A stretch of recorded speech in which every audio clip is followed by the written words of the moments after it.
करोड़ों साल पहले इस धरती पर सिर्फ डायनासोर, एलाइमोसोरस, टाइटोनोबोआ और टेरर बर्ड जैसे विशालकाय और खतरनाक जीवों का राज हुआ करता था। लेकिन आज से सिर्फ 10,000 साल पहले ही एक ऐसा खूंखार भेड़िया एग्जिस्ट करता था जिसे डायर वुल्फ कहते हैं। ये जानवर झुंड में रहकर मामूद जैसे बड़े बड़े जीवों का शिकार किया करते थे। लेकिन जब पृथ्वी का इन्वायरमेंट बदलने लगा तो कई सारे जीव विलुप्त हो गए और इन्हीं के साथ ये डायर वुल्फ भी इतिहास का हिस्सा बन गया। लेकिन हाल ही में वैज्ञानिकों ने इन वुल्फ्स की हड्डियों से मिले डीएनए से इन्हें फिर से जिंदा कर दिया है। जैसा कि आप इस वीडियो में देख सकती हैं, ये एक डायर वुल्फ है जो आज सोशल मीडिया पे खूब वायरल हो रहा है। लेकिन क्या ये बात वाकई सच है, और अगर हाँ तो क्या हम ऐसे ही और विलुप्त जानवरों को वापस ला सकते हैं? आइए जानते हैं। किसी भी विलुप्त हुए जानवर को वापस लाना आसान नहीं होता। इसमें एक्सपेरिमेंट के लिए करोड़ों अरबों रुपए लगते हैं और इससे भी कठिन है उस विलुप्त जानवर का फुल डीएनए स्ट्रक्चर ढूंढना जो आसानी से नहीं मिल पाता। और अगर हमने इनमें से किसी को जिंदा कर भी दिया तो इनके लिए अलग इन्वायरमेंट और इकोसिस्टम की जरूरत होगी जिसमें ये सर्वाइव कर सके। वो आज के इस पोल्यूटेड बदलते मौसम और नए इकोसिस्टम में सर्वाइव नहीं कर पाएंगे। लेकिन फिर भी वैज्ञानिकों ने कुछ खास तकनीकों का इस्तेमाल करके इन्हें फिर से जिंदा कर दिया है और इस तकनीक को डी एक्सटिंक्शन कहते हैं। इसके मेन दो तरीके हैं। पहला है क्लोनिंग और दूसरा जेनेटिक इंजीनियरिंग। क्लोनिंग यानी पहले तरीके को SCNT यानी सोमैटिक सेल न्यूक्लियर ट्रांसफर भी कहा जाता है। इसमें सबसे पहले डायर वुल्फ के किसी करीबी रिश्तेदार जैसे मादा ग्रे वुल्फ का एग सेल लिया जाता है। अब इसमें से न्यूक्लियस को पूरी तरह से निकाल लिया जाता है, यानी उसके डीएनए को हटा दिया गया। अब हमारे पास एक खाली सेल बचती है। इसमें माइटोकॉन्ड्रिया, प्रोटीन्स और साइटोप्लाज्म होता है, लेकिन जेनेटिक आइडेंटिटी नहीं होती है। अब बारी आती है उस डीएनए की जो हमें डायर वुल्फ के बर्थ में जमे हुए अवशेषों, हड्डियों या संरक्षित ऊतकों से मिलता है। यही डीएनए वो अनमोल जेनेटिक ब्लूप्रिंट होता है जिसमें माता और पिता दोनों का कोड पहले से मौजूद होता है। अब उस एंशिएंट डीएनए को उस खाली एग सेल में डाल दिया जाता है। डीएनए और सेल मिलकर एक नया जीवन शुरू करते हैं जिससे एक जाइगोट बनता है। और अब इस तैयार एम्ब्रियो को एक खाली सैरोगेट मदर के गर्भाशय में डाल दिया जाता है। अब अगर आगे गर्भावस्था सफल रही तो एक नए जानवर का क्लोन जन्म लेता है जो लाखों सालों पहले विलुप्त हो चुका है। इसका दूसरा तरीका है जेनेटिक इंजीनियरिंग। ये तकनीक क्लोनिंग से कई ज्यादा प्रिसाइज लेकिन उतनी ही खतरनाक भी है। इसमें सबसे पहले उस एक्सटिंक्ट जानवर का डीएनए लिया जाता है, जैसे कि किसी डायर वुल्फ का, और फिर उस डीएनए में से तेज इम्यूनिटी, ताकत और मजबूत दांत वाले जीन को अलग करके सामान्य विशेषता वाले भेड़िए के डीएनए को एडिट कर उसमें इस नए खूबियों वाले जीन को डाला जाता है। डीएनए एडिटिंग की इस तकनीक को CRISPR-Cas9 कहा जाता है। और अब इस नए फिर से तैयार किए हुए डीएनए को मादा और नर भेड़िए के एग और स्पर्म में डाल दिया जाता है, जिसका नतीजा अब उनका आने वाला बच्चा एक नए ताकत और लक्षण के साथ पैदा होगा।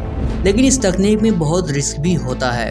अगर डीएनए एडिटिंग में थोड़ी सी भी गलती हुई तो आने वाला जीव जन्म से पहले ही बीमार, अजीब या मर भी सकता है, जिससे एक्सपेरिमेंट असफल हो सकता है। इन तकनीकों से सबसे पहले सफल एक्सपेरिमेंट 1996 में हुआ था, जिसमें एक डॉली नाम की डोमेस्टिक शीप को क्लोनिंग तकनीक से बनाया गया था। और फिर इसके बाद बकरी, गाय, भेड़, कुत्ते और अन्य जानवरों का क्लोन भी तैयार किया गया। लेकिन इनमें से ज़्यादातर जानवर अधिक समय तक जीवित नहीं रह पाए। और फिर आता है अक्टूबर 2024, जब अमेरिका की एक बायोटेक्निकल कंपनी कोलोसल बायोसाइंस ये दावा करती है कि उन्होंने 10,000 साल पुराने एक खतरनाक भेड़िए डायर वुल्फ का क्लोन बना लिया है। उन्होंने 2 नर रेम्युलस और रेमस और एक मादा खलीसी को बनाया।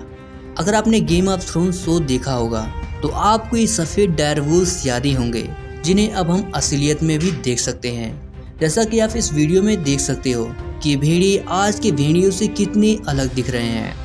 लेकिन क्या ये बात 100% सच है? इसका जवाब है हाँ और नहीं भी। हाँ इसलिए क्योंकि इन्हें 13,000 साल पुराने डायर वुल्फ के दांत और 75,000 साल पुराने खोपड़ी से मिले डीएनए से ग्रे वुल्फ के डीएनए को एडिट किया और फिर इसे फीमेल के एग में इंसर्ट कर दिया। यानी इसमें दोनों तकनीकों का इस्तेमाल हुआ, जिससे 3 हुबहू डायर वुल्फ का जन्म होता है। लेकिन न्यूजीलैंड के एक प्रोफेसर माइकल नैप कहते हैं ये जेनेटिकली मॉडिफाइड ग्रे वुल्फ हैं, ना कि शुद्ध डायर वुल्फ, क्योंकि इनका जीनोम 99.9% ग्रे वुल्फ का है। क्योंकि डायर वुल्फ और ग्रे वुल्फ के बीच लाखों जेनेटिक अंतर है और डायर वुल्फ का पूरा जीनोम अभी तक उपलब्ध नहीं हुआ है। और क्या पता ये हाइब्रिड आगे चलकर सरवाइव कर सकेंगे या नहीं। इसके अलावा डायर वुल्फ और ग्रे वुल्फ 2 से 6 मिलियन साल पहले अलग हुए थे, इसीलिए इन्हें असली डायर वुल्फ कहना सही नहीं होगा। डायर वुल्फ ममूथ और बाइसन जैसे बड़े जानवर का शिकार किया करते थे। इनका जबड़ा, दांत और आकार आज के भेड़ियों से कई ज्यादा गुना ताकतवर था। मान के चलो कि ये आज के भेड़िए से 2 से 3 गुना ज्यादा मजबूत थे। डायर वुल्फ एक अकेला जानवर नहीं है जिसे वापस लाया जा रहा है, बल्कि कई और विलुप्त प्रजातियां इस डी एक्सटेंशन की लिस्ट में हैं। इन्हीं में से एक है बर्फीले युग का विशालकाय जीव वूली ममूथ, जिसका संरक्षित शरीर साइबेरिया के बर्फीले इलाकों में 2003 में मिला था।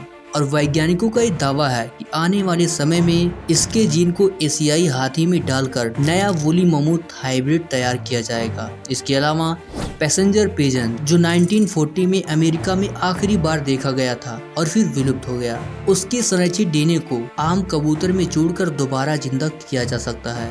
और दोनों पक्षी जो 17वीं सदी में इंसानों के शिकार की वजह से हमेशा के लिए खो गया था, उसे भी वापस लाने की कोशिश शुरू हो चुकी है।